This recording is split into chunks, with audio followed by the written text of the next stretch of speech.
Jamás imaginé que escucharía a mi propio hijo decirme que debería irme de mi propia casa porque ya no encajo en los planes familiares.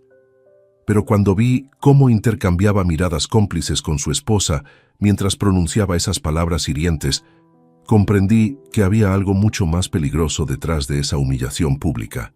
Antes de continuar, suscríbete al canal, activa la campanita porque todos los días tenemos nuevas historias. Deja tu like y cuéntanos en los comentarios desde qué ciudad nos estás viendo. Mi nombre es Álvaro Mendoza Rivas, tengo 64 años y durante más de 4 décadas construí un patrimonio sólido trabajando como ingeniero civil en Madrid. Estoy casado con Pilar Castillo Moreno desde hace 38 años y siempre creí haber educado correctamente a nuestro único hijo, Adrián Mendoza Castillo, de 32 años. Todo comenzó a desmoronarse el domingo 23 de abril de 2024. Era una tarde primaveral perfecta cuando Adrián llegó acompañado de su esposa, Nerea Vidal Santos, para nuestro almuerzo dominical tradicional. Esta costumbre familiar la mantuvimos religiosamente desde que se casaron hace 4 años.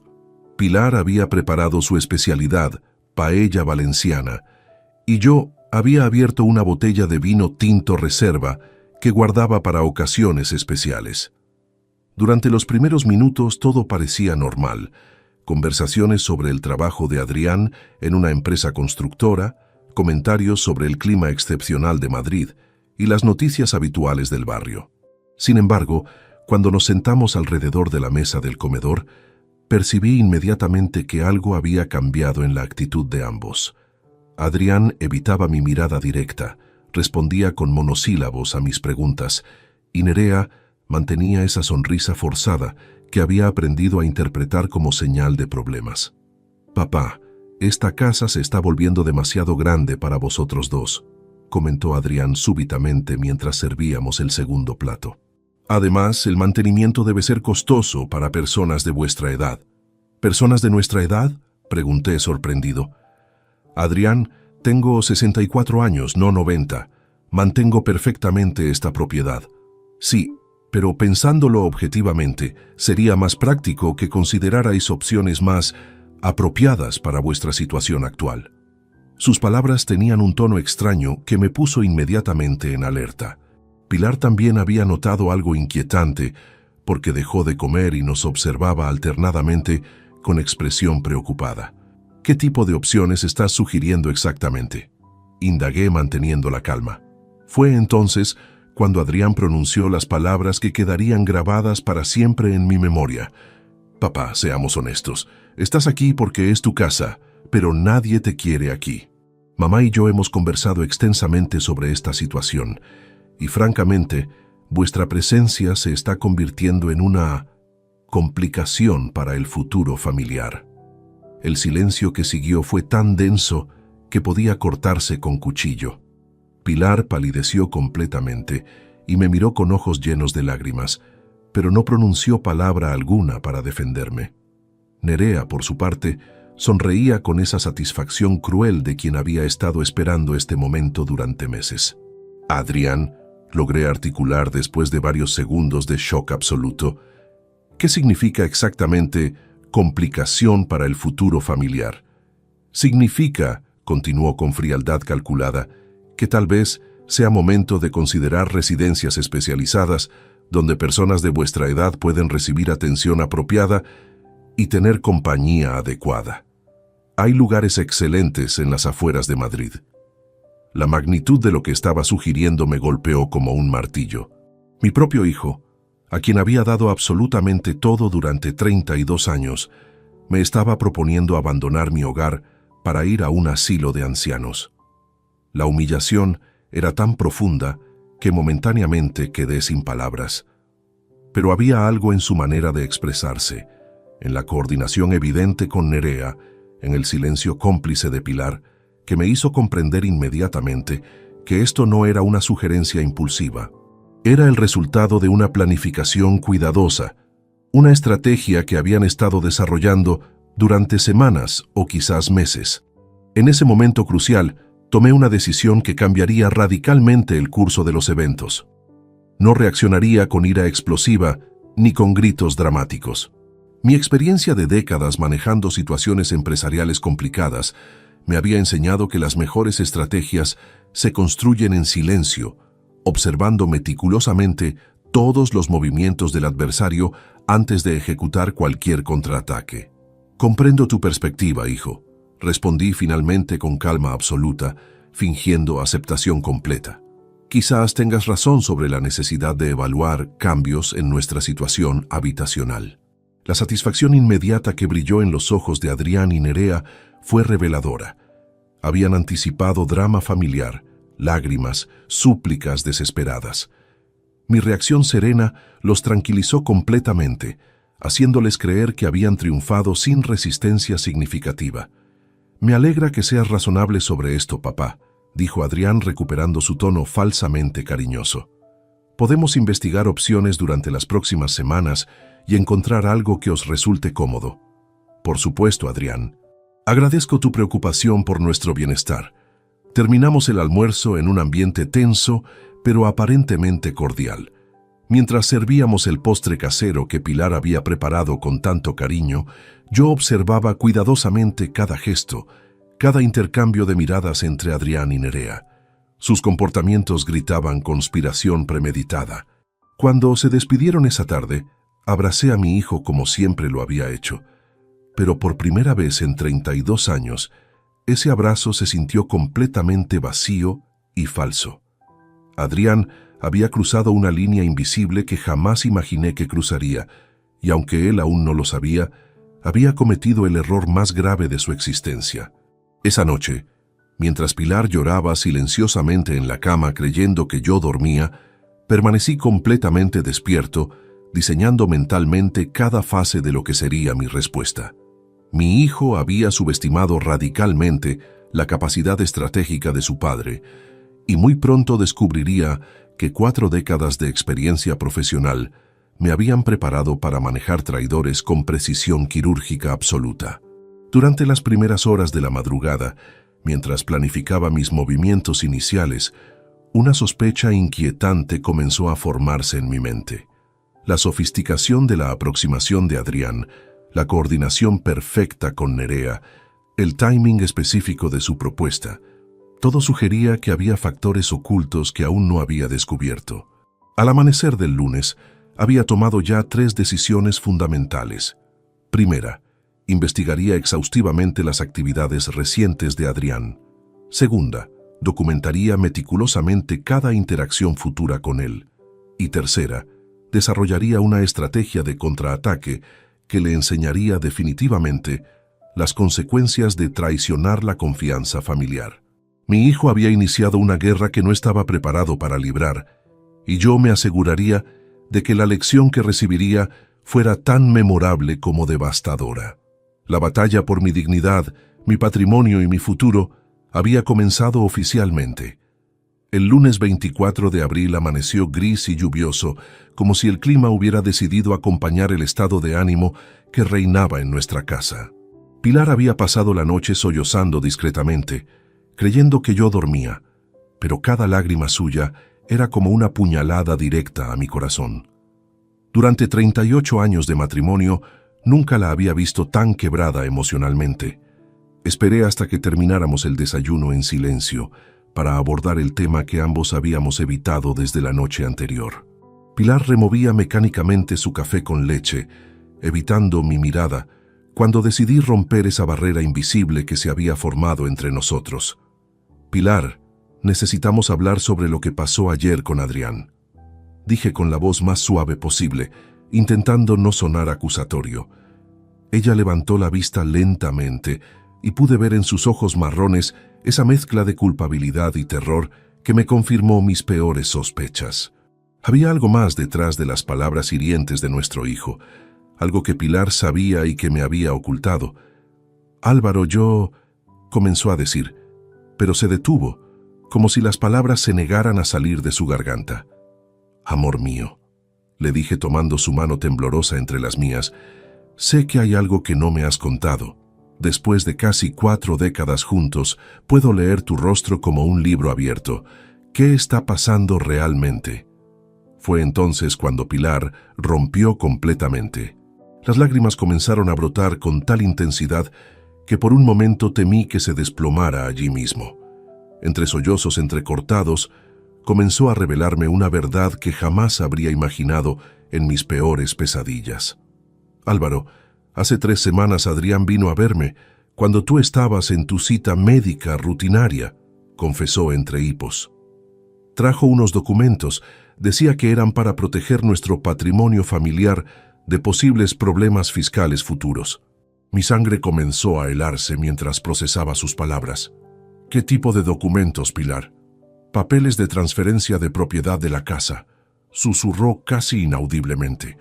Me dijo que era una estrategia legal recomendada por su abogado, que si la casa estaba a su nombre podríamos evitar impuestos de herencia complicados en el futuro.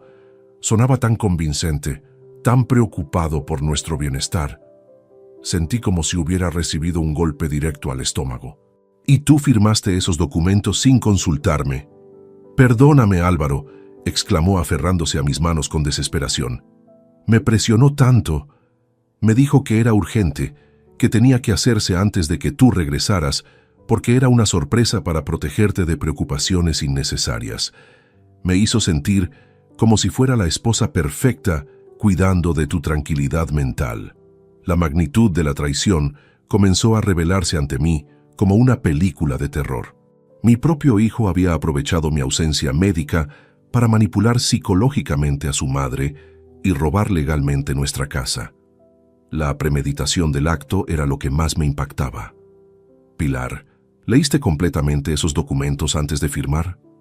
Ella negó con la cabeza, avergonzada. Adrián me dijo que eran documentos técnicos complicados, que lo importante era la firma para que el proceso fuera válido. Me aseguró que nada cambiaría en nuestra vida diaria, que seguiríamos viviendo aquí normalmente, pero que legalmente estaríamos protegidos. ¿Dónde están esos documentos ahora? Se los llevó inmediatamente después de que firmé. Dijo que tenía que entregarlos a su abogado ese mismo día para que el proceso fuera efectivo antes del cierre fiscal del mes. Mientras Pilar continuaba relatando los detalles de esa manipulación psicológica, mi mente de ingeniero comenzó a analizar fríamente la situación. Adrián había ejecutado un plan perfecto. Eligió un momento cuando yo no estaría presente. Utilizó el amor y la confianza de su madre contra ella. Creó urgencia artificial para evitar que consultara conmigo y se llevó inmediatamente las pruebas de su traición. ¿Hubo testigos durante esa firma? Sí, respondió limpiándose las lágrimas. Nerea estaba presente. Me dijo que ella también había pasado por el mismo proceso con sus padres el año pasado y que había funcionado perfectamente para proteger el patrimonio familiar.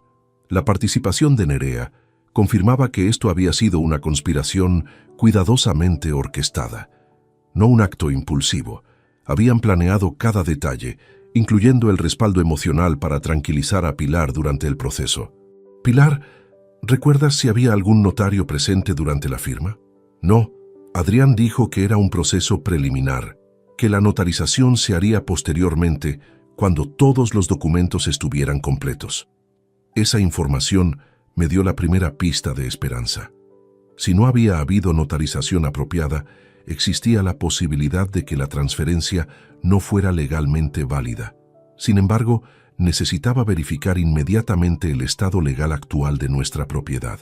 ¿Adrián te dio alguna copia de esos documentos? Me prometió que me traería copias la semana siguiente, pero cuando se lo recordé el domingo pasado, me dijo que aún estaban en proceso de certificación legal. Por supuesto que no le había dado copias. Adrián había querido mantener a su madre completamente en la oscuridad sobre los detalles legales de lo que había firmado. Pilar, necesito que me cuentes exactamente todo lo que recuerdas de esa conversación. Cada palabra, cada gesto, cada detalle que puedas recordar. Durante la siguiente hora, Pilar reconstruyó meticulosamente los eventos de esa tarde fatídica. Adrián había llegado con una actitud de urgencia controlada. Había hablado constantemente sobre proteger a papá de preocupaciones innecesarias y había creado un ambiente de complicidad maternal donde Pilar se sintió como la heroína silenciosa protegiendo a su esposo. Lo que más me dolía era reconocer la sofisticación psicológica de la manipulación.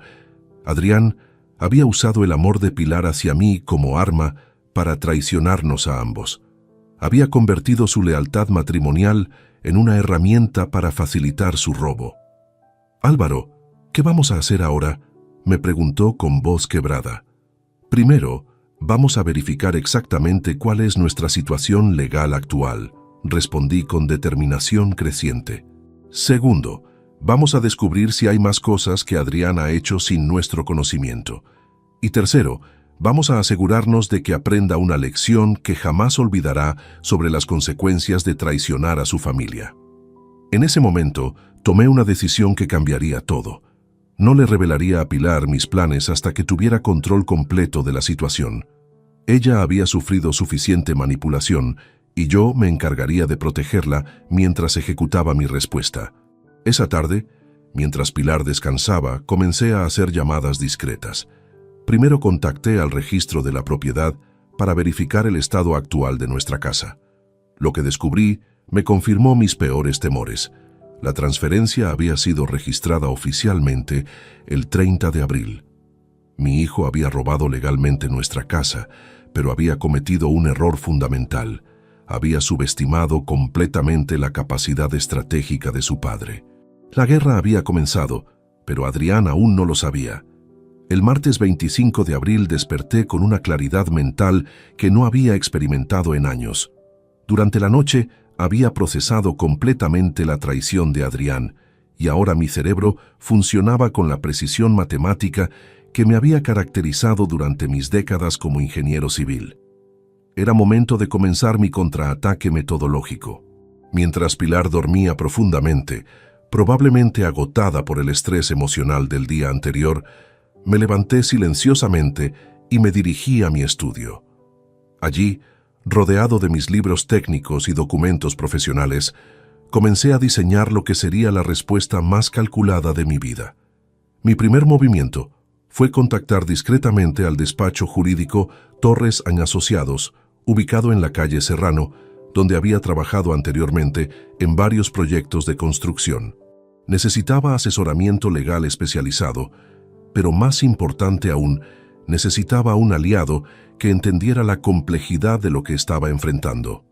A las 9 de la mañana, llamé al bufete solicitando una cita urgente con el abogado Iván Ruiz Jiménez, quien había manejado anteriormente algunos contratos complicados para mi empresa.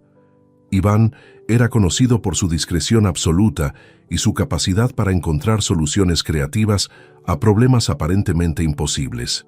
«Buenos días, don Álvaro», me saludó Iván cuando llegué a su oficina 2 horas después. Por teléfono mencionó que se trataba de un asunto familiar delicado. «¿En qué puedo ayudarle?».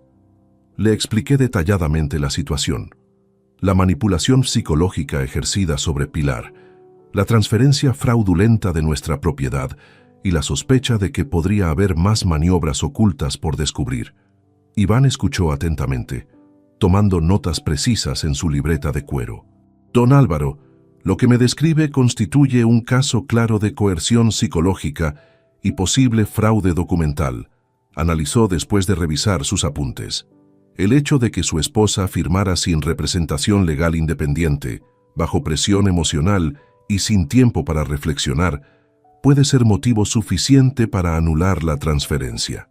¿Qué necesitamos para proceder? Primero, requiero que me consiga una copia certificada de los documentos originales del registro de la propiedad. Segundo, necesitamos testimonios detallados de su esposa sobre las circunstancias exactas de la firma. Tercero, sería invaluable si pudiéramos obtener evidencia de las verdaderas intenciones de su hijo respecto a la propiedad. Esa última sugerencia me dio una idea brillante. «Iván, ¿sería legalmente válido si yo grabara conversaciones con mi hijo en mi propia casa? En España, la grabación de conversaciones por uno de los participantes es legal siempre que sea para proteger intereses legítimos propios», confirmó. «Podría ser evidencia crucial si su hijo admite sus verdaderas intenciones o métodos». Salí del despacho de Iván con un plan claro. Necesitaba documentación completa, testimonios sólidos y evidencia irrefutable de las intenciones fraudulentas de Adrián. Pero más importante, Necesitaba hacerlo sin que él sospechara que estaba siendo investigado. Mi siguiente parada fue una tienda especializada en equipos de seguridad discreta ubicada en el barrio de Malasaña. Allí adquirí 3 dispositivos de grabación de alta calidad, uno para mi estudio, otro para el salón principal y un tercero portátil para conversaciones cara a cara. También compré un sistema de cámaras ocultas con capacidad de grabación de 24 horas. Mientras instalaba discretamente estos equipos en casa, mi mente ya estaba planificando cómo obtendría las confesiones necesarias. Conocía perfectamente la personalidad de Adrián, arrogante, impaciente y con tendencia a presumir de sus logros cuando se sentía seguro. Esas características serían sus puntos débiles. Esa tarde, cuando Pilar despertó de su siesta reparadora, noté que había recuperado algo de color en su rostro. Decidí compartir parcialmente mis planes con ella, cuidando de no revelar los detalles más estratégicos. Amor mío, he consultado con un abogado especializado en estos temas, le expliqué mientras tomábamos té en la cocina. Hay posibilidades reales de revertir lo que Adrián hizo, pero necesito tu ayuda completa. Por supuesto, Álvaro. Haré todo lo que sea necesario para arreglar este desastre que causé. Pilar, tú no causaste nada. Fuiste víctima de una manipulación calculada. Pero ahora necesito que escribas un relato detallado de todo lo que recuerdas sobre esa tarde. Cada palabra que Adrián dijo, cada gesto de Nerea, cada sentimiento que experimentaste. Será evidencia crucial. Mientras Pilar trabajaba meticulosamente en su testimonio, yo me concentré en diseñar la trampa perfecta para Adrián. Sabía que tendría que invitarlo a casa, bajo algún pretexto creíble, crear un ambiente donde se sintiera cómodo y victorioso, y luego guiar la conversación hacia territorios donde revelaría involuntariamente sus verdaderas intenciones. El miércoles por la mañana, puse en marcha la primera fase de mi plan. Llamé a Adrián desde mi teléfono móvil, adoptando un tono derrotado y resignado que estaba seguro lo tranquilizaría completamente. Hijo, he estado reflexionando sobre nuestra conversación del domingo. Comencé con voz cansada. Creo que tal vez tengas razón sobre mi situación. Me gustaría hablar contigo sobre las opciones que mencionaste. Papá, me alegra escuchar que estás siendo realista sobre esto, respondió Adrián con satisfacción mal disimulada en su voz. ¿Te parece bien si paso por casa esta tarde? Podemos discutir los detalles tranquilamente. Perfecto, hijo. Tu madre estará visitando a tu tía Carmen, así que podremos hablar con privacidad total. Cuando colgué, una sonrisa fría se dibujó en mi rostro. Adrián había mordido el anzuelo completamente. Esa tarde tendría la oportunidad perfecta de grabarlo, admitiendo sus verdaderas intenciones, y él ni siquiera sospecharía que estaba cavando su propia tumba legal.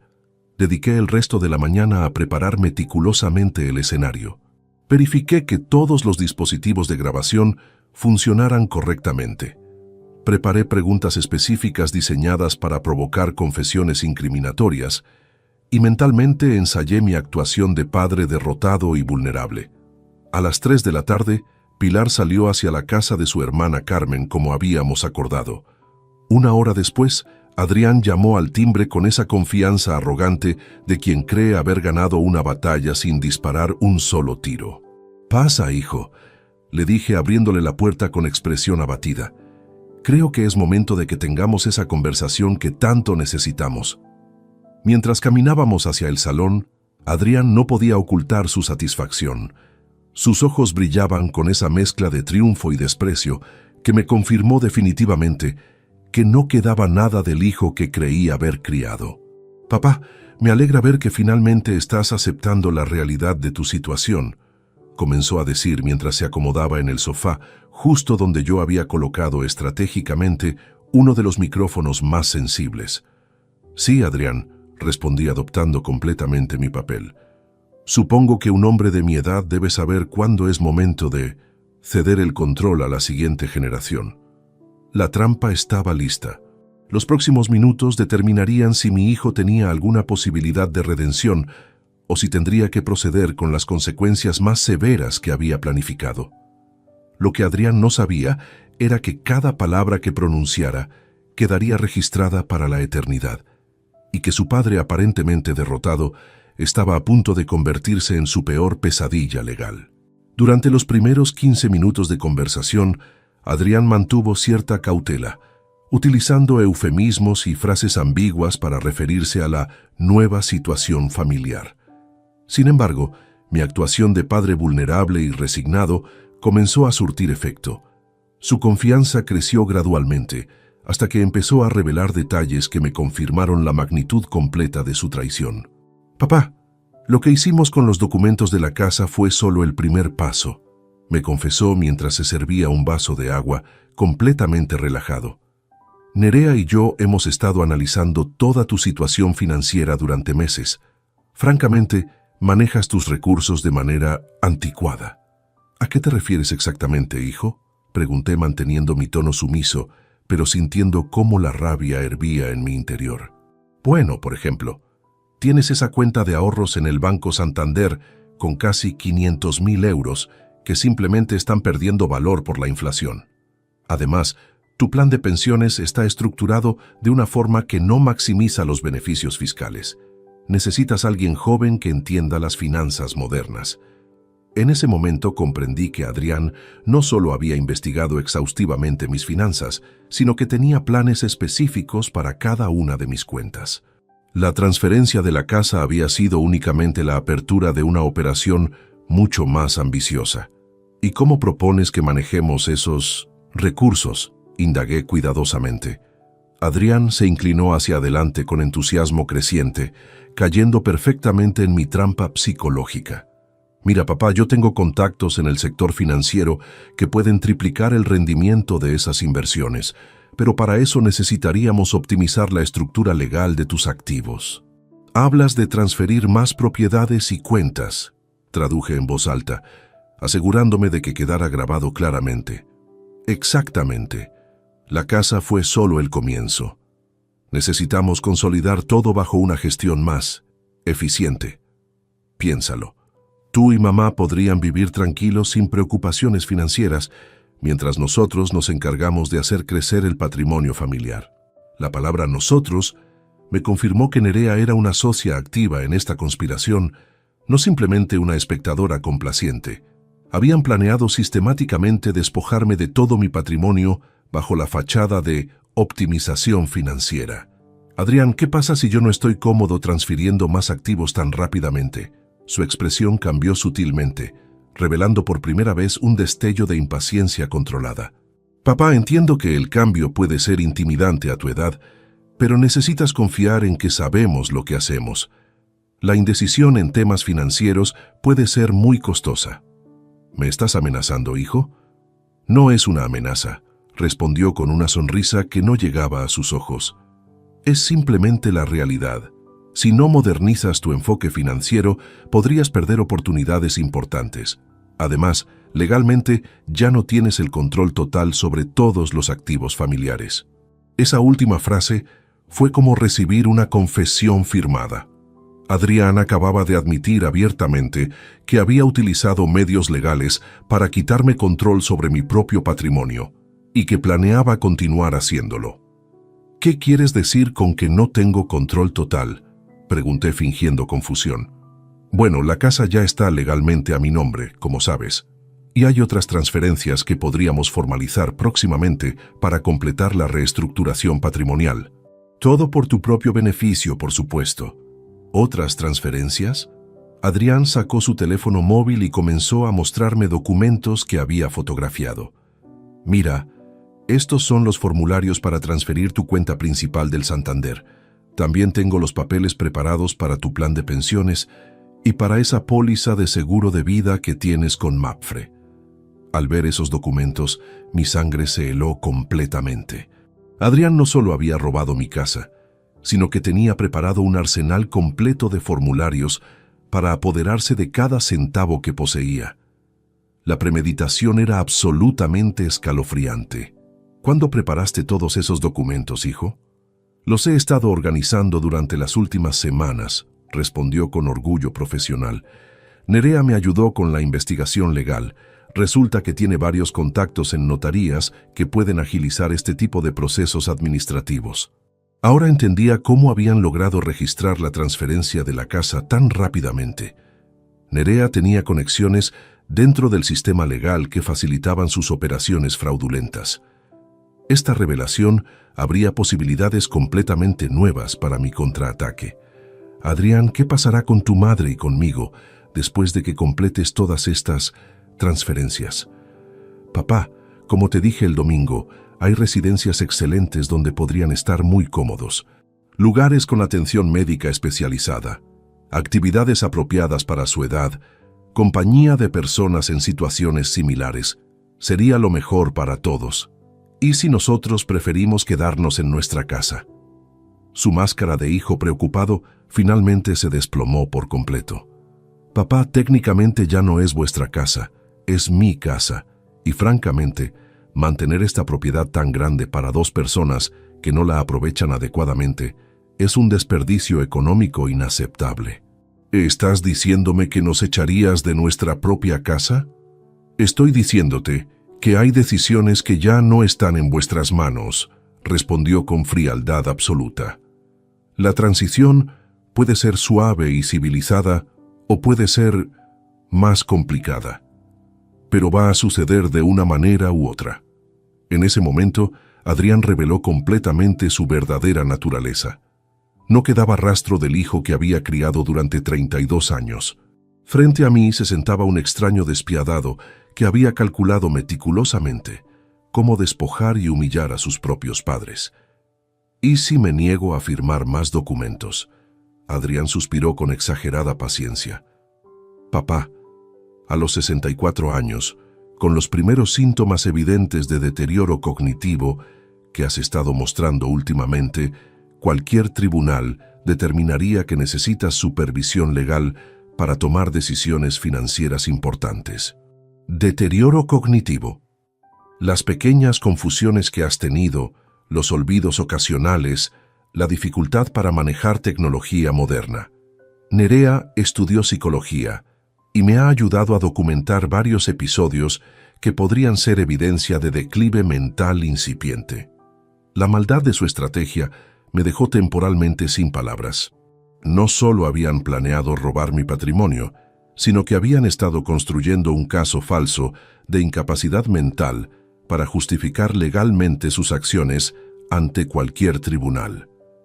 Adrián, ¿realmente crees que un juez me declararía incapacitado? Con la documentación adecuada y los testimonios correctos es muy probable, respondió con seguridad escalofriante, especialmente si tienes episodios públicos de confusión o comportamiento irracional. Por eso es mejor que cooperes voluntariamente con el proceso. Esa amenaza velada fue el momento definitivo en que decidí que Adrián no merecía ningún tipo de piedad o segunda oportunidad. Había cruzado líneas morales que no tenían retorno posible. Entiendo tu posición, hijo, le dije con voz resignada. Supongo que necesito tiempo para procesar todo esto y tomar las decisiones correctas. Por supuesto, papá, tómate el tiempo que necesites, pero recuerda que algunas oportunidades financieras tienen fechas límite.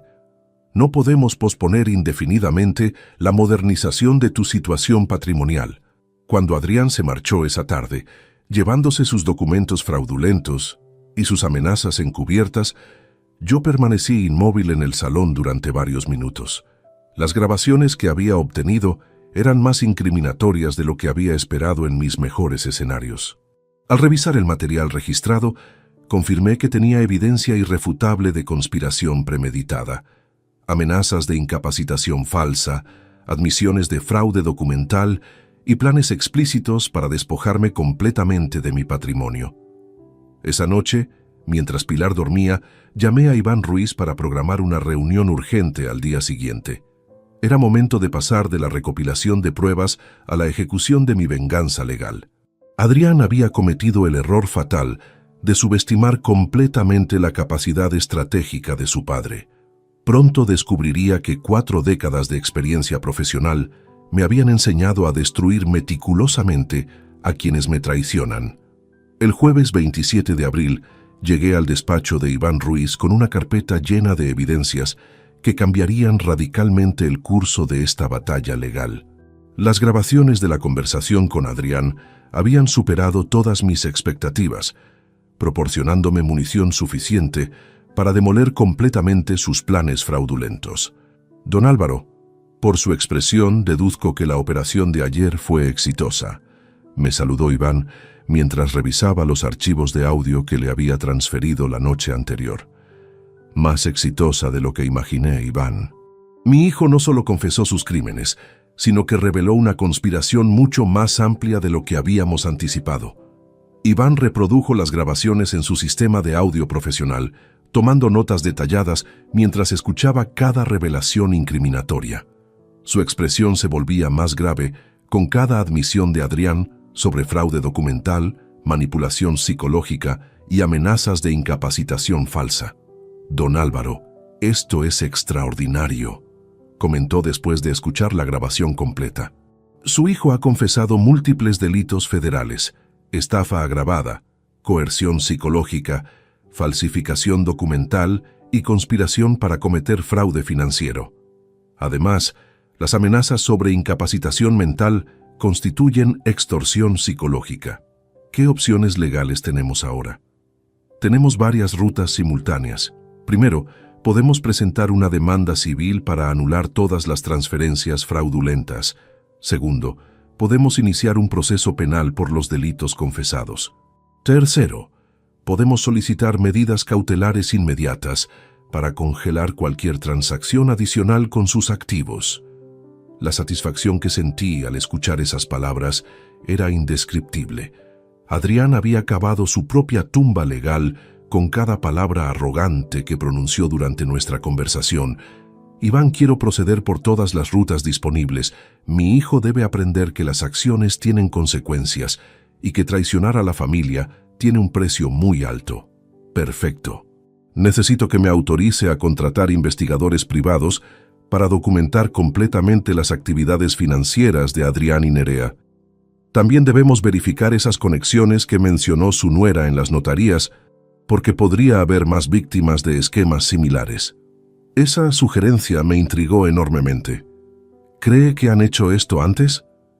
La sofisticación de su operación sugiere experiencia previa. Nadie desarrolla un sistema tan elaborado de manipulación psicológica y fraude documental en su primer intento. Es muy probable que hayan practicado con otras personas vulnerables.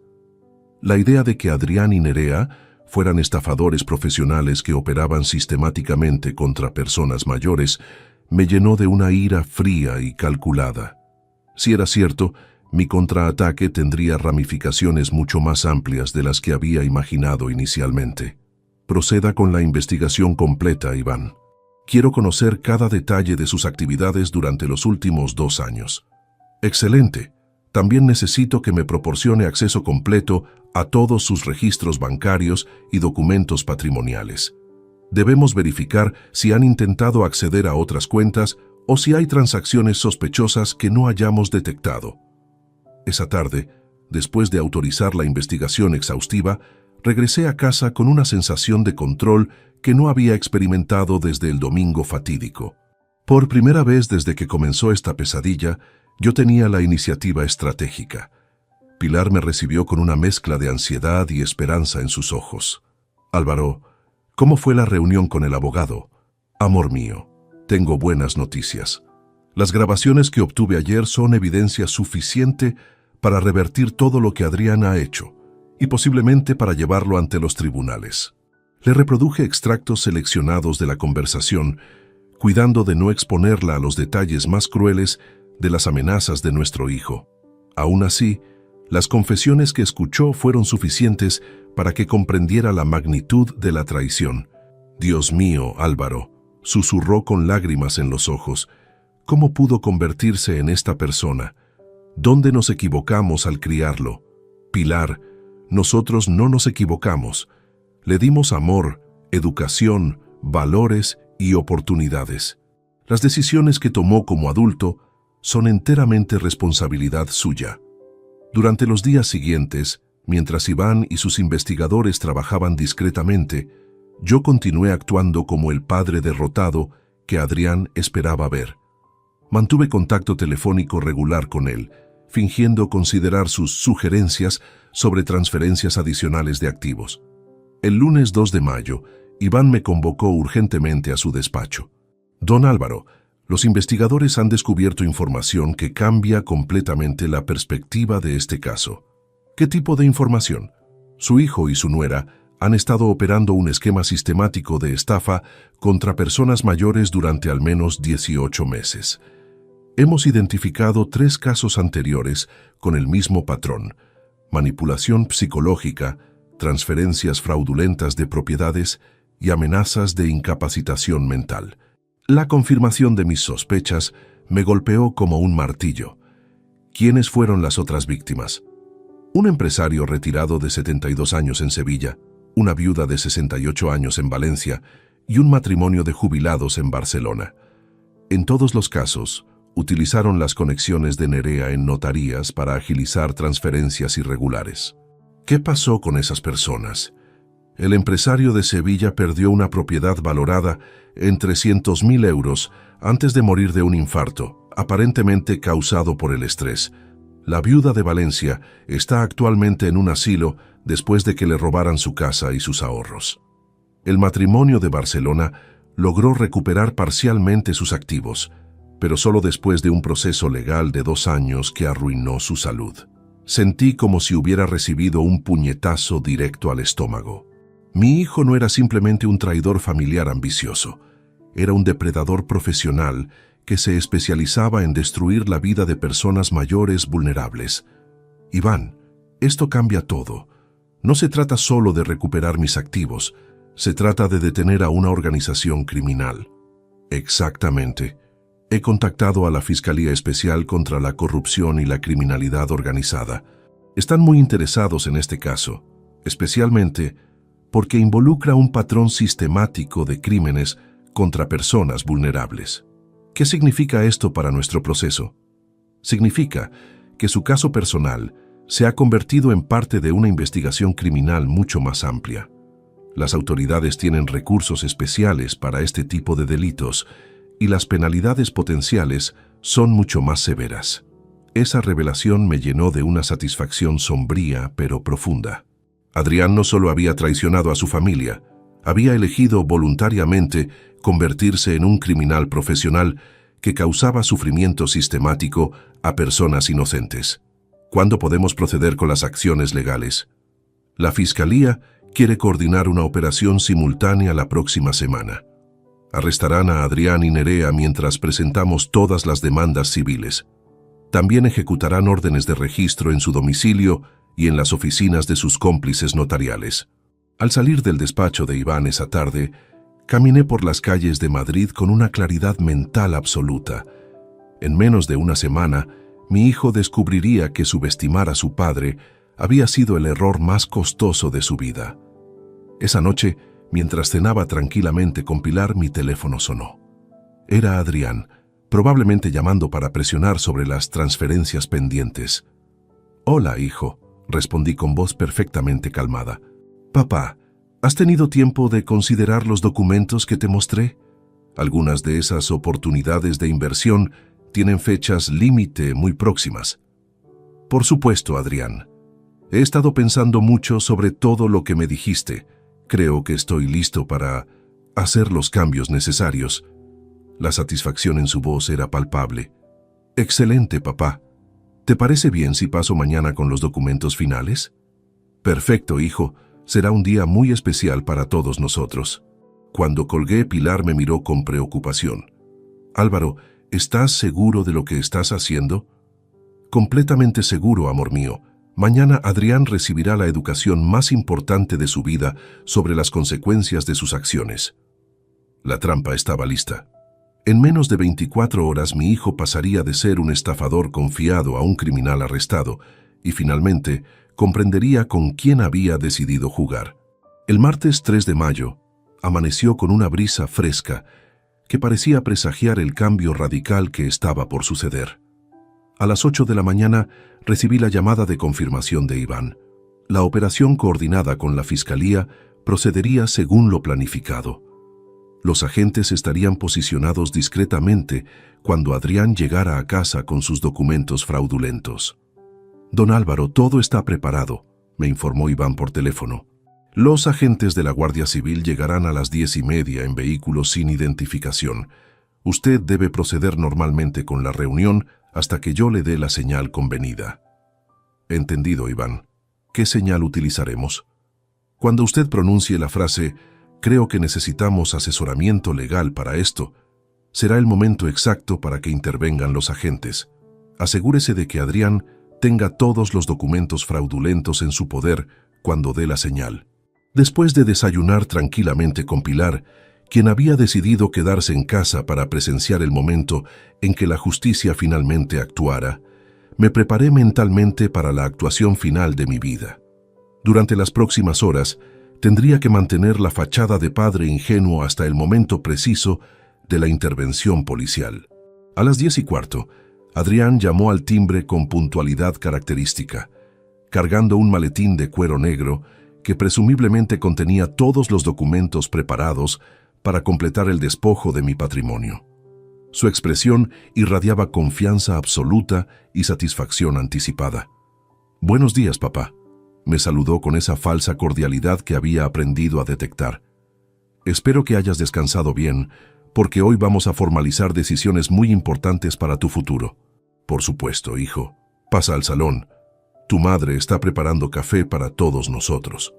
Mientras caminábamos hacia el salón, noté discretamente a través de la ventana que había al menos 2 vehículos civiles estacionados estratégicamente en la calle. Los agentes estaban en posición, esperando mi señal. Adrián abrió su maletín con movimientos ceremoniales, extrayendo una carpeta gruesa llena de documentos cuidadosamente organizados. «Papá, aquí tenemos todo lo necesario para optimizar completamente tu situación patrimonial. Empezaremos con la transferencia de tu cuenta principal del Santander».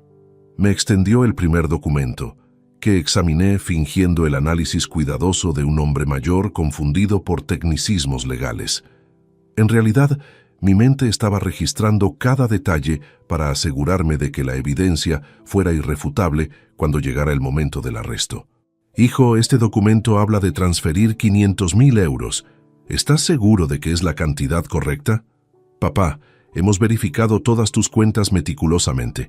Esa es exactamente la cantidad que tienes en tu cuenta principal. Al transferirla a mi gestión, podremos invertirla en instrumentos financieros de mayor rendimiento». «¿Y qué pasa si yo necesito acceso a ese dinero en una emergencia?». Adrián suspiró con paciencia exagerada. «Papá, por eso es mejor que nosotros manejemos estas decisiones. A tu edad, las emergencias financieras suelen ser resultado de confusión o manipulación de terceros. Nosotros nos aseguraremos de que tengas todo lo que necesites».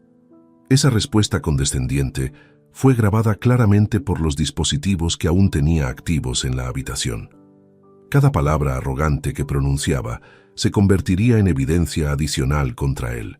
Pilar entró al salón con una bandeja de café, manteniendo admirablemente la compostura, a pesar de la tensión emocional que debía estar experimentando. Se sentó silenciosamente en su silla habitual, observando el desarrollo de la farsa final.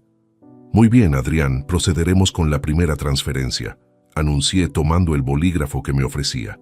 «Pero antes de firmar algo tan importante, creo que necesitamos asesoramiento legal para esto». En el momento exacto en que pronuncié esa frase, la puerta principal sonó con 3 golpes secos y autoritarios. Adrián levantó la vista con ligera irritación, claramente molesto por la interrupción inesperada. «¿Esperabas alguna visita, papá?» «No que yo recuerde. Mentí perfectamente mientras caminaba hacia la puerta. Al abrir me encontré con 3 agentes de la Guardia Civil vestidos de civil, acompañados por Iván Ruiz y un fiscal que no había conocido anteriormente. «Buenos días, don Álvaro», me saludó el agente principal mostrando su identificación oficial. «Soy el sargento Carlos Vega de la Unidad Central Operativa. Tenemos una orden de arresto contra Adrián Mendoza Castillo y necesitamos proceder inmediatamente». «Por supuesto, pasen adelante», respondí haciéndome a un lado para permitir su entrada. Cuando los agentes entraron al salón, La transformación en el rostro de Adrián fue instantánea y espectacular. La confianza arrogante se desvaneció por completo, reemplazada por confusión pura y terror creciente. «¿Qué está pasando aquí?», balbuceó mientras veía a los agentes rodeándolo. «Adrián Mendoza Castillo», declaró el sargento Vega con voz oficial. «Queda usted arrestado por los delitos de estafa agravada, falsificación documental, coerción psicológica y pertenencia a organización criminal dedicada al fraude contra personas vulnerables». «Esto es ridículo», gritó Adrián poniéndose de pie bruscamente. «Papá, diles que esto es un malentendido. Nosotros solo estábamos ayudándote con tus finanzas». El sargento Vega comenzó a leer sus derechos legales mientras uno de los agentes le colocaba las esposas. «Tiene derecho a permanecer callado. Todo lo que diga puede ser usado en su contra ante un tribunal. Tiene derecho a un abogado». «Papá», aulló Adrián con desesperación genuina por primera vez en años. «No puedes hacer esto. Soy tu hijo». Por primera vez desde que comenzó esta pesadilla, le respondí con completa honestidad. «Adrián, tú dejaste de ser mi hijo el momento en que decidiste traicionarme y robarme. Ahora eres simplemente un criminal que debe enfrentar las consecuencias de sus acciones. Pero yo solo quería asegurar el futuro de la familia», mintió desesperadamente mientras los agentes lo escoltaban hacia la puerta. «No», le respondí con frialdad absoluta. «Tú querías robar todo lo que trabajé durante décadas para construir. Y no solo a mí, sino a múltiples familias inocentes. Eres un depredador profesional, no un hijo preocupado». La mención de múltiples familias hizo que Adrián se detuviera en seco, comprendiendo súbitamente que su red criminal completa había sido descubierta. «¿Cómo? ¿Qué sabes sobre...?» «Lo sé todo, Adrián. Conozco cada víctima, cada estafa, cada documento falsificado. Conozco tu asociación con Nerea y sus contactos corruptos en las notarías. Lo sé absolutamente todo». En ese momento, el teléfono de uno de los agentes sonó. Después de una conversación breve, se dirigió al sargento Vega. «Sargento, confirman que Nerea Vidal Santos ha sido arrestada simultáneamente en su domicilio. También han ejecutado registros en las 3 notarías identificadas en la investigación». La confirmación de que Nerea también había caído en la red de justicia provocó en Adrián un colapso emocional completo. Se desplomó entre los brazos de los agentes, sollozando incontrolablemente. «Papá, por favor, no sabía que llegaría tan lejos, nunca quise lastimarte realmente». «Adrián», le dije con voz definitiva, «tuviste múltiples oportunidades de elegir el camino correcto. Decidiste convertirte en un criminal que destruye vidas de personas inocentes. Ahora debes vivir con las consecuencias de esas decisiones». Cuando los agentes se lo llevaron esposado hacia el vehículo policial, Adrián me gritó una última súplica desesperada. «Papá, ayúdame. Puedo cambiar. Puedo ser mejor». Pero yo ya había cerrado la puerta física y emocionalmente. El hijo que había criado durante 32 años ya no existía. En su lugar, había quedado un extraño criminal que debía enfrentar la justicia sin mi protección ni mi compasión. Esa tarde, mientras Iván me explicaba los próximos pasos del proceso judicial, sentí una paz profunda que no había experimentado en semanas. La pesadilla había terminado y mi hijo finalmente aprendería el verdadero precio de traicionar a la familia. Los días posteriores al arresto de Adrián transcurrieron en una vorágine de actividad legal que confirmó la magnitud completa de su organización criminal. El miércoles 4 de mayo, Iván me convocó a su despacho para revisar los hallazgos preliminares de los registros ejecutados en el domicilio de mi hijo y en las oficinas de sus cómplices notariales. «Don Álvaro, lo que han descubierto los investigadores supera nuestras expectativas más pesimistas», me informó Iván mientras revisaba un expediente de documentos incautados. En el apartamento de Adrián y Nerea encontraron un archivo completo con perfiles detallados de al menos 15 víctimas potenciales adicionales. ¿15 víctimas más? Sí, tenían fotografías, informes financieros, análisis psicológicos y estrategias específicas de aproximación para cada objetivo, Operaban como una empresa criminal con metodología absolutamente profesional. La revelación me impactó profundamente. Durante meses, mientras yo creía que simplemente tenía un hijo ambicioso, en realidad había estado viviendo bajo el mismo techo con el cerebro de una organización dedicada sistemáticamente a destruir familias. ¿Qué tipo de víctimas seleccionaban? Personas mayores con patrimonio considerable, pero sin redes familiares sólidas. Viudos recientes, jubilados aislados socialmente, personas con hijos que vivían en otras ciudades. Buscaban específicamente vulnerabilidad emocional, combinada con recursos financieros atractivos. Mientras Iván continuaba detallando los hallazgos, comprendí que mi caso había sido diferente, únicamente porque Adrián tenía acceso directo a mí como su padre. En lugar de necesitar infiltrarse en mi vida, había utilizado nuestra relación filial como plataforma para su operación criminal. Iván, ¿qué ha pasado con la recuperación de mis activos? Excelentes noticias en ese frente. El juez ha emitido una orden de reversión inmediata de todas las transferencias fraudulentas. Su casa ya está nuevamente registrada a su nombre y todas las cuentas bancarias han sido desbloqueadas y restauradas a su control total. La satisfacción de recuperar legalmente mi patrimonio era inmensa, pero pálida comparada con el alivio de saber que Adrián ya no podría continuar lastimando a otras familias inocentes. ¿Cuál es la situación procesal actual de Adrián y Nerea? Están en prisión preventiva sin fianza, debido a la gravedad de los cargos y al riesgo de fuga. El fiscal está preparando una acusación que incluye pertenencia a organización criminal, estafa agravada continuada, falsificación documental en concurso real y coerción psicológica sistemática. ¿Qué tipo de condenas podrían enfrentar? Considerando la cantidad de víctimas, el monto total defraudado que supera los 2 millones de euros y la premeditación evidente, podrían enfrentar sentencias de entre 8 y 15 años de prisión cada uno.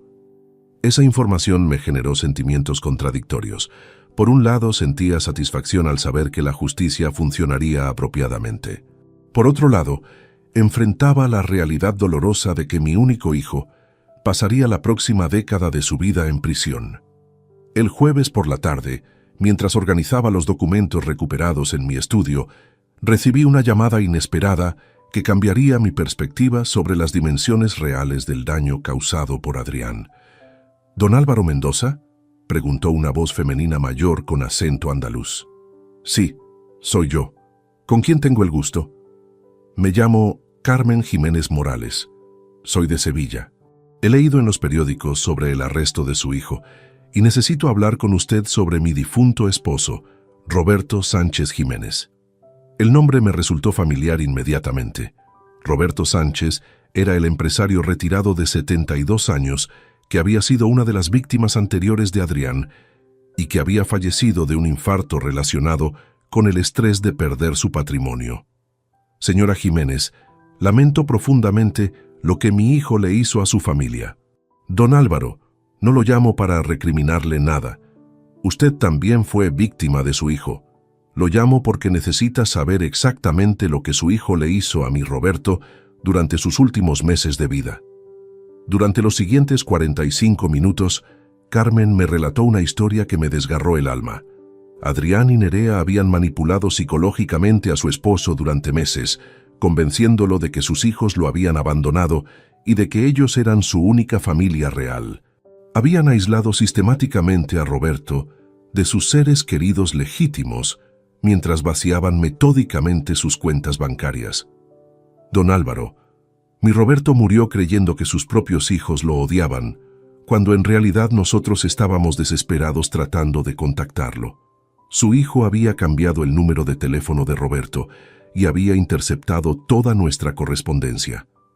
Señora Carmen, no tengo palabras para expresar cuánto lamento el sufrimiento que causaron. Lo que más me duele, continuó con voz quebrada, es que Roberto murió solo y confundido, creyendo que había sido un mal padre. Su hijo y esa mujer no solo le robaron su dinero, le robaron su paz mental y su dignidad en sus últimos días. Después de colgar esa llamada devastadora, permanecí inmóvil en mi estudio durante horas. La conversación con Carmen había removido culpas profundas que no sabía que llevaba.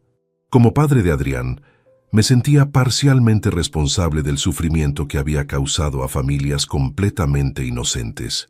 Esa noche, mientras cenaba con Pilar, compartí los detalles de mi conversación con Carmen.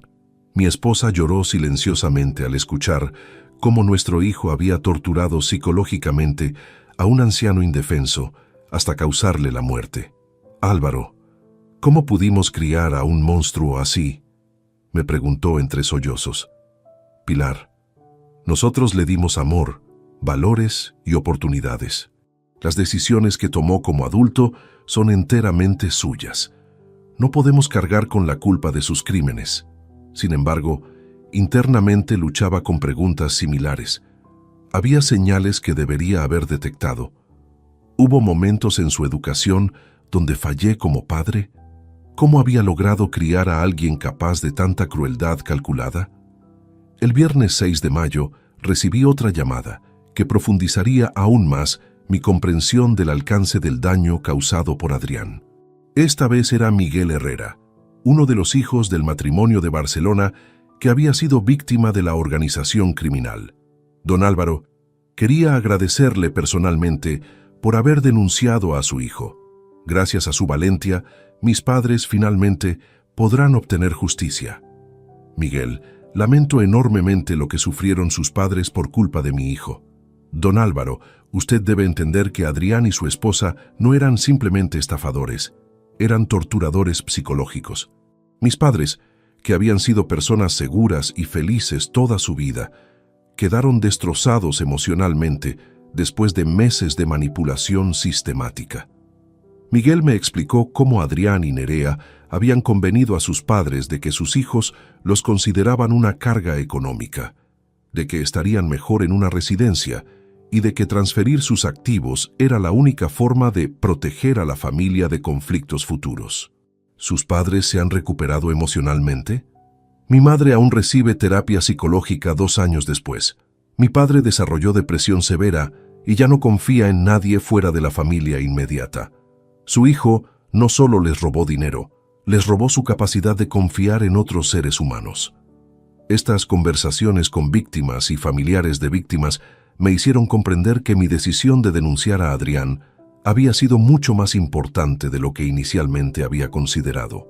No se trataba solo de recuperar mi patrimonio o de enseñarle una lección a un hijo ingrato. Se trataba de detener a un depredador que causaba sufrimiento sistemático a personas vulnerables. Esa noche, mientras reflexionaba sobre todo lo aprendido durante la semana, tomé una decisión que definiría mi enfoque hacia el futuro. No me limitaría a recuperar mis bienes y seguir adelante. Me convertiría en un defensor activo de otras víctimas de estafas similares, utilizando mi experiencia para ayudar a otras familias a identificar y combatir este tipo de crímenes. Adrián había destruido vidas, pero yo utilizaría el conocimiento doloroso adquirido para proteger a otros de sufrir el mismo destino. Su legado criminal se convertiría, paradójicamente, en una fuerza para el bien a través de mi trabajo de prevención y apoyo a víctimas. La transformación de víctima a defensor sería mi venganza final contra lo que mi hijo había elegido convertirse. El lunes 9 de mayo marcó el comienzo de una nueva fase en mi vida que jamás había anticipado. Después de una semana procesando las revelaciones sobre la verdadera naturaleza criminal de Adrián, tomé la decisión definitiva de cortar permanentemente todos los vínculos emocionales y legales con quien había sido mi hijo durante 32 años. Esa mañana me dirigí al despacho de Iván con documentos que había preparado meticulosamente durante el fin de semana. No se trataba únicamente de acciones legales. Era una declaración completa de independencia de alguien que había demostrado ser un peligro activo para mi bienestar y el de otras personas inocentes. «Don Álvaro, veo que ha traído documentación adicional», observó Iván al ver la carpeta gruesa que llevaba conmigo. «Iván, he decidido proceder con modificaciones testamentarias completas y otras medidas legales para asegurarme de que Adrián nunca más pueda beneficiarse de ninguna manera de mi patrimonio o de mi muerte. Le entregué el borrador de mi nuevo testamento, que había redactado con precisión legal durante horas de trabajo nocturno. En el documento, excluía específicamente a Adrián de cualquier herencia futura, nombraba a Pilar como beneficiaria principal y designaba instituciones benéficas especializadas en apoyo a víctimas de estafas como beneficiarias secundarias. Don Álvaro, esto es muy exhaustivo, comentó Iván después de revisar el documento. ¿Está completamente seguro de estas decisiones? Son irreversibles y definitivas. Iván, mi hijo eligió convertirse en un criminal profesional que destruye vidas de personas vulnerables. No existe posibilidad alguna de reconciliación o perdón. Quiero asegurarme de que mi patrimonio jamás financie indirectamente sus actividades criminales futuras. Además del testamento, había preparado documentos para revocar todas las pólizas de seguro de vida donde Adrián aparecía como beneficiario, modificar los planes de pensiones para excluirlo completamente y establecer un fideicomiso blindado que impidiera cualquier reclamación legal futura por su parte. También quiero proceder con la revocación formal de mi reconocimiento paterno, añadí entregándole otro documento. Iván levantó las cejas sorprendido. Don Álvaro, eso es extremadamente inusual. La revocación de reconocimiento paterno solo es posible en circunstancias muy específicas. Las circunstancias criminales de Adrián justifican completamente esta acción. He investigado la jurisprudencia. Cuando un hijo comete crímenes graves contra sus propios padres, la revocación es legalmente viable. Durante las siguientes 2 horas, Iván y yo refinamos cada aspecto de mi separación legal completa de Adrián. No se trataba de una decisión emocional impulsiva. Era una estrategia calculada para protegerme de cualquier conexión futura con sus actividades criminales y para enviar un mensaje inequívoco sobre las consecuencias de traicionar la confianza familiar. Esa tarde, mientras caminaba por el Parque del Retiro reflexionando sobre las decisiones tomadas, mi teléfono sonó con una llamada desde la prisión. La pantalla mostraba un número que reconocí inmediatamente como el sistema penitenciario donde estaba recluido Adrián. Después de varios segundos de hesitación, decidí responder. Sería la primera conversación directa con él desde su arresto y potencialmente la última de nuestras vidas. «Papá», escuché su voz quebrada a través del teléfono. «Gracias por aceptar mi llamada. Necesito hablar contigo desesperadamente». «Habla», respondí con frialdad absoluta. «Papá, sé que cometí errores terribles, pero puedo cambiar. Puedo rehabilitarme. Puedo convertirme en el hijo que siempre quisiste que fuera». «Adrián, tú no cometiste errores. Elegiste conscientemente convertirte en un criminal que tortura psicológicamente a personas mayores vulnerables hasta causarles la muerte. Esa no es una equivocación, es una decisión de carácter fundamental. Pero yo nunca quise que nadie muriera. El caso de Sevilla fue un accidente imprevisto». «¿Un accidente?», le interrumpí con incredulidad. «Manipular psicológicamente a un hombre de 72 años hasta aislarlo completamente de su familia y causarle un infarto mortal, ¿es un accidente? Papá, por favor, dame una oportunidad de explicarte». «No hay explicación que justifique lo que hiciste. Durante meses, mientras yo creía que tenía un hijo ambicioso, pero esencialmente bueno, en realidad estaba conviviendo con el cerebro de una organización criminal dedicada sistemáticamente a destruir familias». El silencio del otro lado de la línea se extendió durante varios segundos antes de que Adrián continuara con voz desesperada.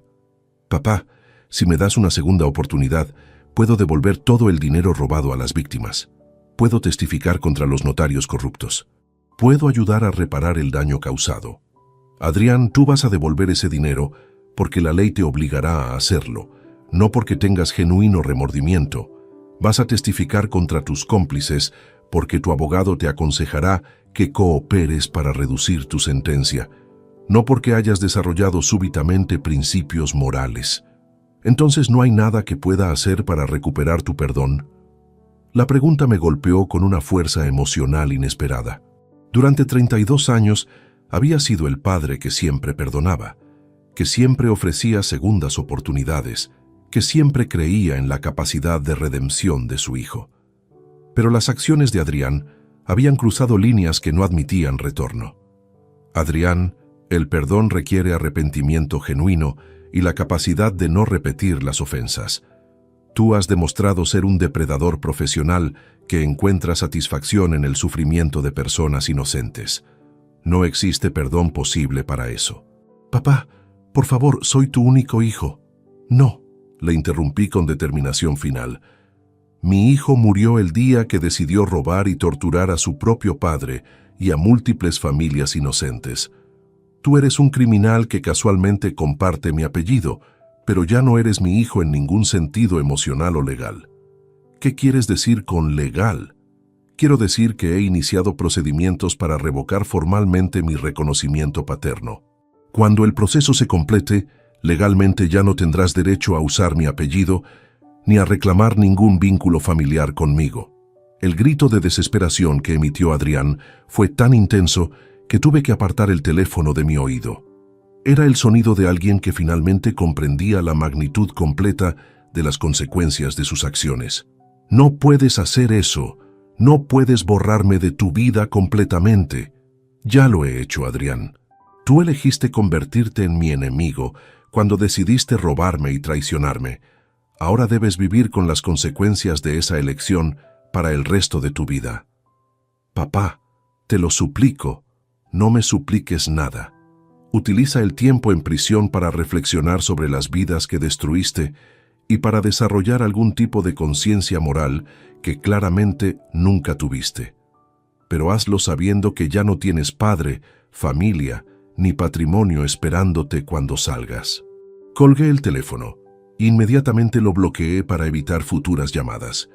Esa conversación había sido el cierre definitivo de 32 años de paternidad fallida. Esa noche, mientras cenaba tranquilamente con Pilar, me sentí liberado de un peso emocional que no sabía que estaba cargando. Por primera vez en semanas, pude contemplar el futuro sin la sombra tóxica de la traición de Adrián contaminando mis pensamientos. Álvaro, ¿estás en paz con las decisiones que has tomado?, me preguntó Pilar observando mi expresión serena. Completamente en paz, amor mío.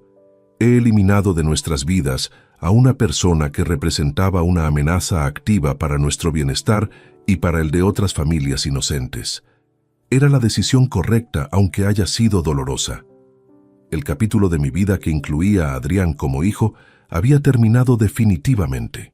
Ahora comenzaba una nueva etapa, donde podría dedicar mi energía a propósitos constructivos, en lugar de desperdiciarla en alguien que había elegido conscientemente el camino de la crueldad criminal.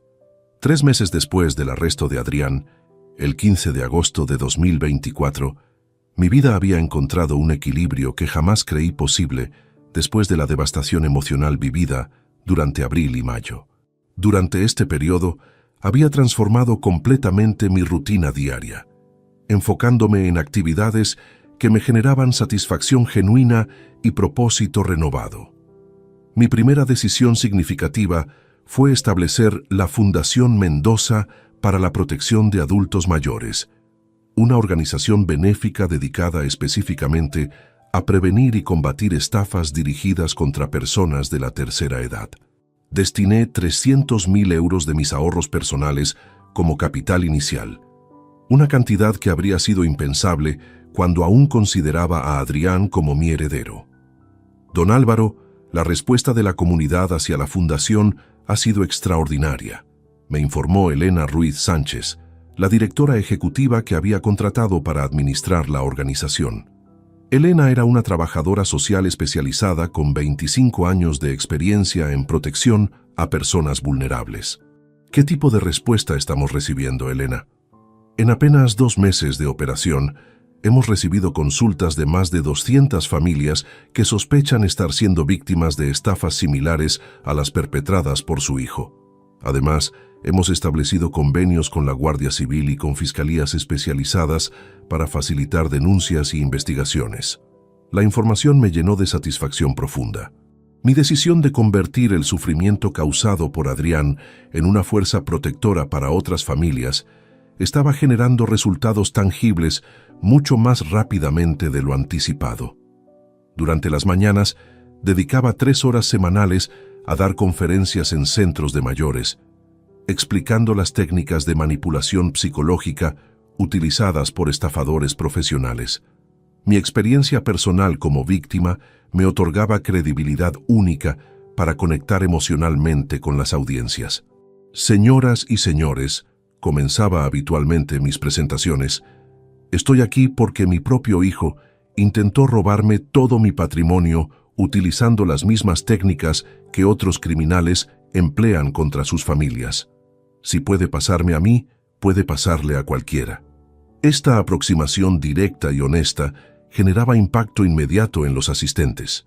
Muchos se acercaban después de las charlas para compartir experiencias similares o para solicitar asesoramiento sobre situaciones sospechosas que estaban viviendo con familiares o conocidos. El 25 de agosto, recibí una llamada que me conectó inesperadamente con las repercusiones actuales de los crímenes de Adrián. Era la doctora Patricia Vega, psicóloga forense que estaba evaluando su estado mental como parte del proceso judicial.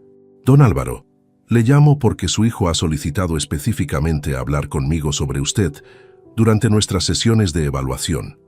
Con su autorización, me gustaría compartir algunas observaciones que podrían ser relevantes para su proceso de sanación personal.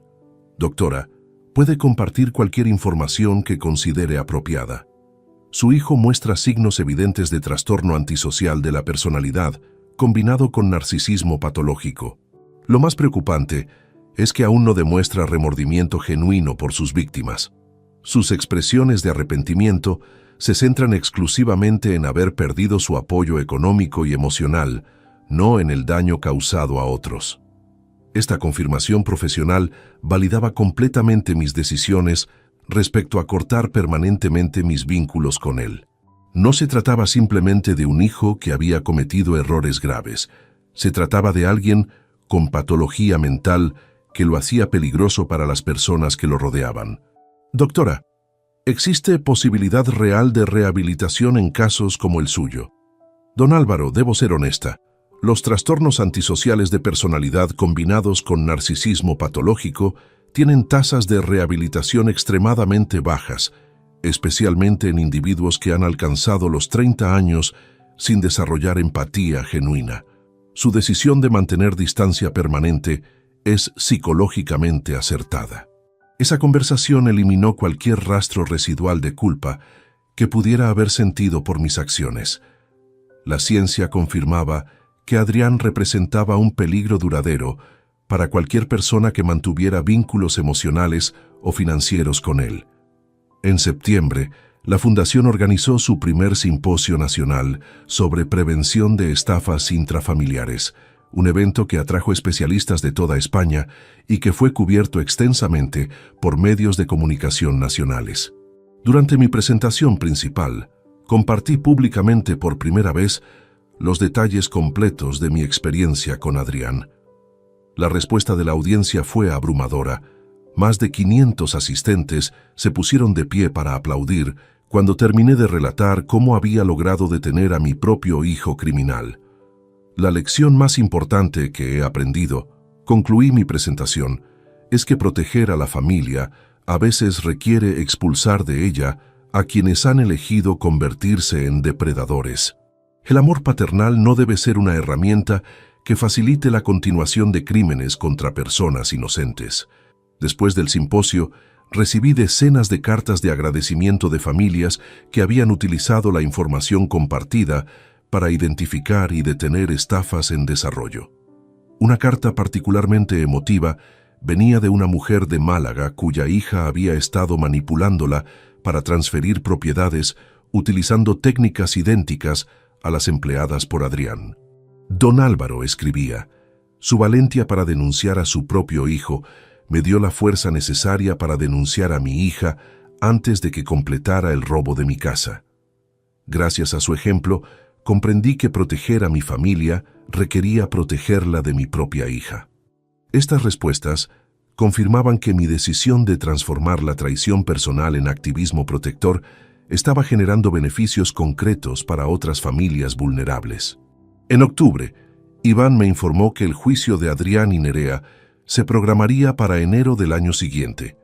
La Fiscalía había preparado una acusación sólida que incluía 17 cargos criminales separados, con penas potenciales acumuladas de hasta 20 años de prisión. Don Álvaro, ¿planea asistir al juicio como testigo de cargo? Por supuesto, Iván. Es mi responsabilidad moral asegurarme de que la justicia se aplique completamente. Además, mi testimonio puede ayudar a que otros jueces futuros comprendan la gravedad de este tipo de crímenes intrafamiliares. Durante mis tardes libres, había comenzado a escribir un libro sobre mi experiencia, titulado Cuando tu hijo se convierte en tu enemigo. Una guía para sobrevivir a la traición familiar.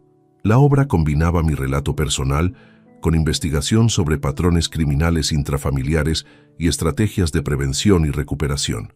Álvaro, estás transformando algo horrible en algo que ayudará a miles de familias, observó Pilar una tarde mientras revisaba el manuscrito de mi libro. Es la única manera de dar sentido positivo a todo el sufrimiento que causó Adrián, respondí. Si mi experiencia puede prevenir que otras familias pasen por lo mismo, entonces algo bueno habrá salido de esta pesadilla.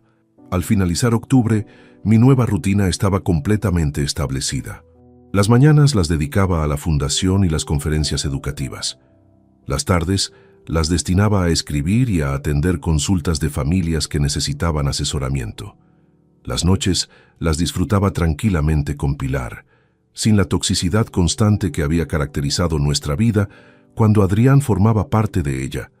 Por primera vez en décadas, mi vida tenía propósito claro y satisfacción genuina.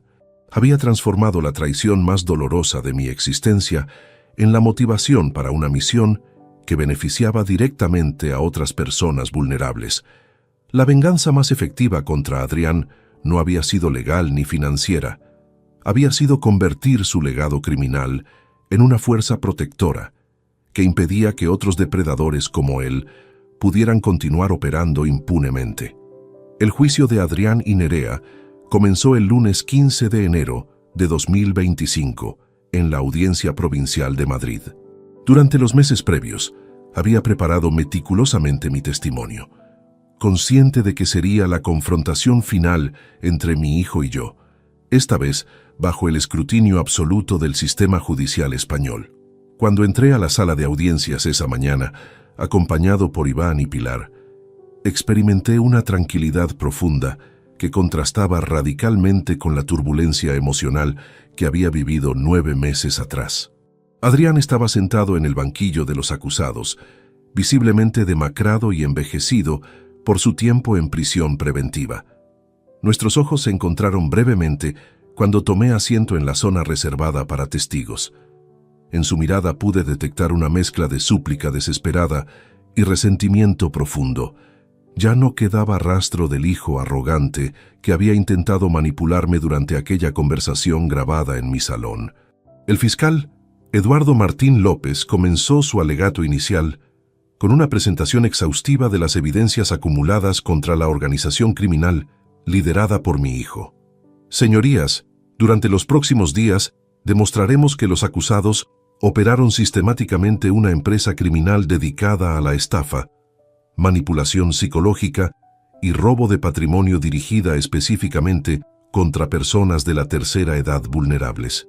Durante las siguientes 2 horas, el fiscal detalló meticulosamente cada uno de los 17 cargos criminales, incluyendo las grabaciones que yo había obtenido, los documentos falsificados encontrados en el domicilio de Adrián y los testimonios de las múltiples víctimas que habían aceptado declarar públicamente.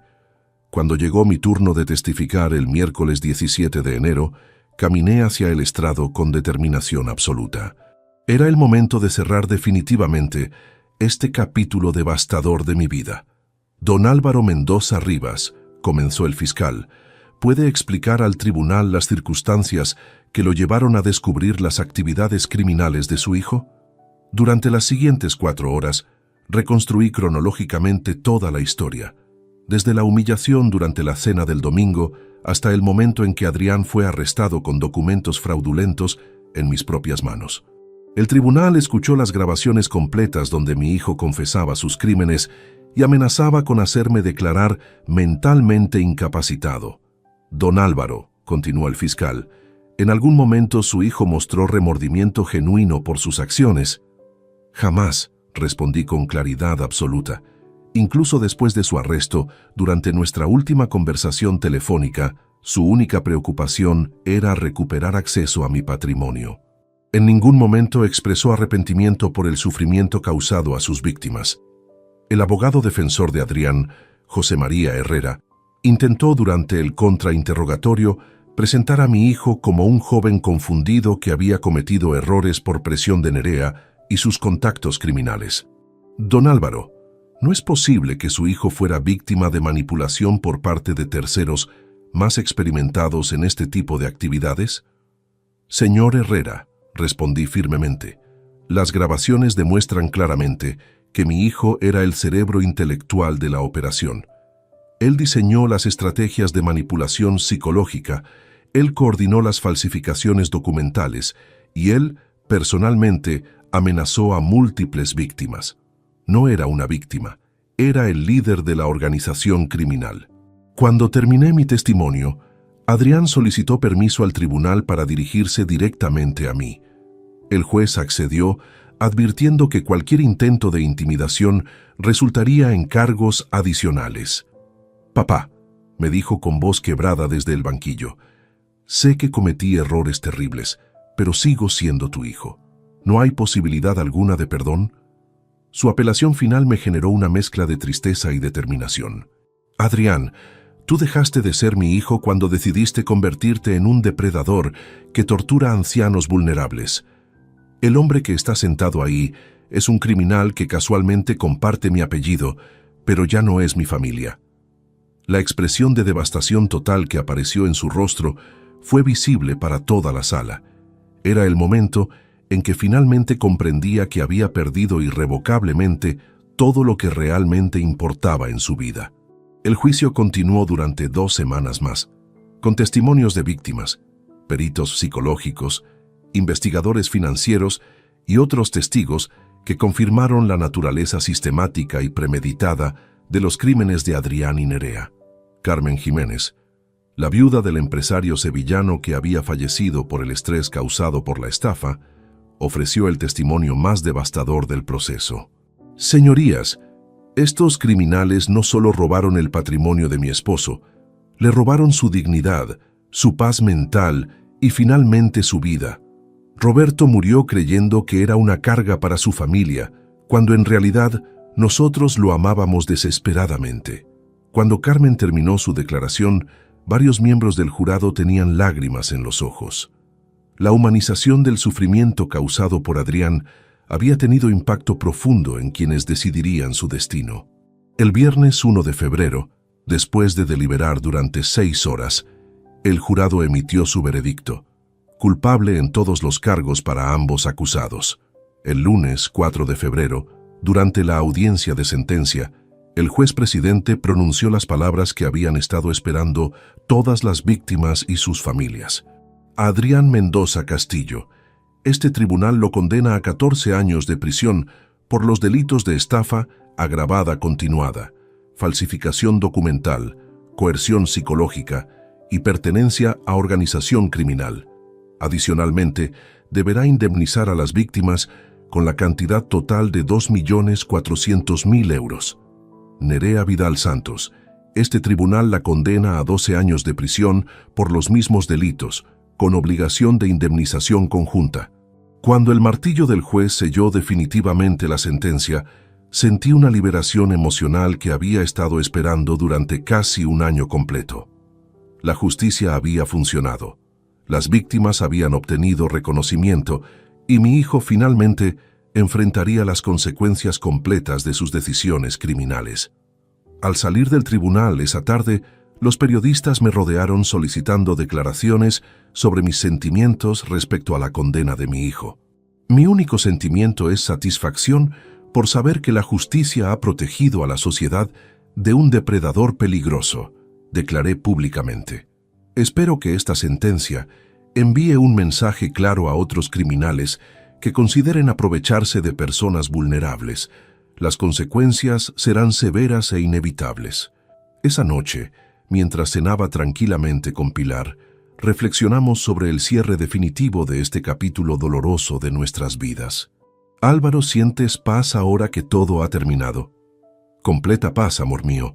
Adrián recibirá 14 años para reflexionar sobre sus decisiones. Las víctimas han sido reconocidas y compensadas, y nosotros podemos continuar nuestras vidas sin la amenaza constante que representaba. El proceso judicial había confirmado todas mis decisiones estratégicas durante los meses anteriores. Adrián no era un hijo extraviado que merecía compasión.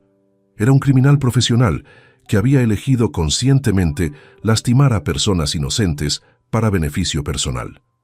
La sentencia marcaba el final definitivo de mi paternidad y el comienzo de una nueva etapa donde podría dedicar mi energía completamente a propósitos constructivos, sin la sombra tóxica de quien había sido mi hijo contaminando mi futuro.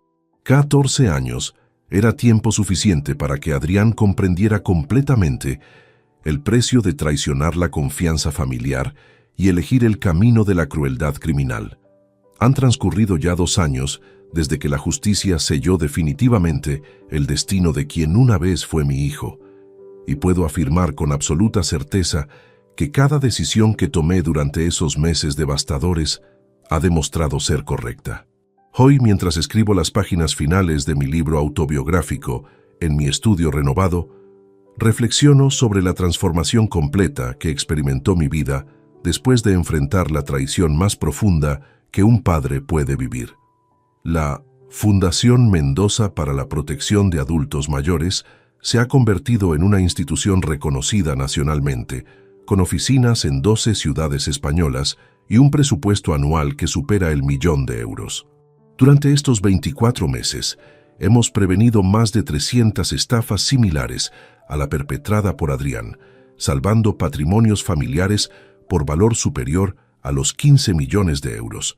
Don Álvaro, los datos del informe anual confirman que nuestra metodología de prevención está teniendo impacto significativo a nivel nacional, me informó Elena durante nuestra reunión mensual de evaluación. Las autoridades han adoptado nuestros protocolos de detección como estándar oficial para investigar estafas intrafamiliares. Estos resultados me generan satisfacción profunda que trasciende completamente cualquier dolor residual por la pérdida de mi hijo criminal. He transformado la experiencia más dolorosa de mi vida en una herramienta que protege activamente a familias vulnerables en toda España. Mi libro, Cuando tu hijo se convierte en tu enemigo, fue publicado en octubre pasado y se ha convertido en lectura obligatoria para trabajadores sociales, psicólogos especializados en tercera edad y fuerzas de seguridad que investigan crímenes contra personas mayores. Las ventas han superado las 50.000 copias y todos los beneficios se destinan directamente a la fundación. Durante las presentaciones del libro en librerías y universidades, inevitablemente surgen preguntas sobre mis sentimientos actuales respecto a Adrián. Mi respuesta siempre es idéntica y completamente honesta. Adrián Mendoza dejó de existir para mí el día que eligió convertirse en un depredador profesional que torturaba a ancianos vulnerables, explico a las audiencias. El criminal que cumple condena en prisión es un extraño que casualmente lleva mi apellido anterior, pero ya no es mi hijo en ningún sentido emocional, legal o moral. Esta claridad absoluta ha sido fundamental para mi proceso de sanación psicológica. No cargo con culpas irracionales sobre su educación, ni mantengo esperanzas fantasiosas sobre su rehabilitación futura. Adrián hizo sus elecciones como adulto consciente y ahora vive con las consecuencias permanentes de esas decisiones. En marzo del año pasado, recibí mi última comunicación indirecta de él a través del sistema penitenciario. Un trabajador social de la prisión me contactó para informarme que Adrián había solicitado incluirme en su lista de visitas aprobadas. Don Álvaro, su hijo ha mostrado comportamiento ejemplar durante su encarcelamiento y expresa deseo genuino de reconciliación familiar, me explicó el funcionario penitenciario. Agradezco la información, respondí cortésmente, pero mi decisión de cortar permanentemente todos los vínculos con él es definitiva e irrevocable. No hay circunstancia alguna que pueda cambiar esa determinación. Esa conversación fue la confirmación final de que mi proceso de separación emocional había sido completo y exitoso. No sentí curiosidad, nostalgia, ni tentación de reconsiderar mi posición. Adrián era simplemente un capítulo cerrado de mi historia personal. Pilar y yo hemos desarrollado una rutina de vida que nos proporciona felicidad genuina y propósito claro. Las mañanas las dedicamos a actividades de la fundación, las tardes a nuestros hobbies personales y las noches a disfrutar mutuamente de la tranquilidad que habíamos perdido durante los últimos años de convivencia tóxica con nuestro hijo. Álvaro, ¿te arrepientes de alguna decisión que tomaste durante todo este proceso?, me preguntó Pilar durante un paseo por nuestro barrio la semana pasada. Absolutamente de ninguna, respondí sin hesitación. Cada acción fue necesaria para protegernos y para proteger a otras familias de un depredador peligroso. Si tuviera que revivirlo todo, tomaría exactamente las mismas decisiones. La Fundación ha establecido un programa de mentores voluntarios donde personas que han superado estafas familiares ayudan a otras víctimas durante su proceso de recuperación. Yo personalmente mentoro a 3 familias que están navegando situaciones similares a la que viví con Adrián. Don Álvaro, su experiencia me ha dado fuerzas para denunciar a mi propia hija, me confesó Rosario, una mujer de 70 años, cuya hija estaba manipulándola para transferir su apartamento. Ver cómo usted logró recuperar su dignidad y su patrimonio me inspiró a tomar acción antes de perderlo todo. Estos testimonios me confirman diariamente que mi decisión de convertir la traición personal en activismo protector ha generado beneficios que trascienden completamente mi caso individual. En el aspecto legal, todos los procedimientos iniciados contra Adrián han sido completamente exitosos. La revocación de mi reconocimiento paterno fue aprobada judicialmente en septiembre pasado.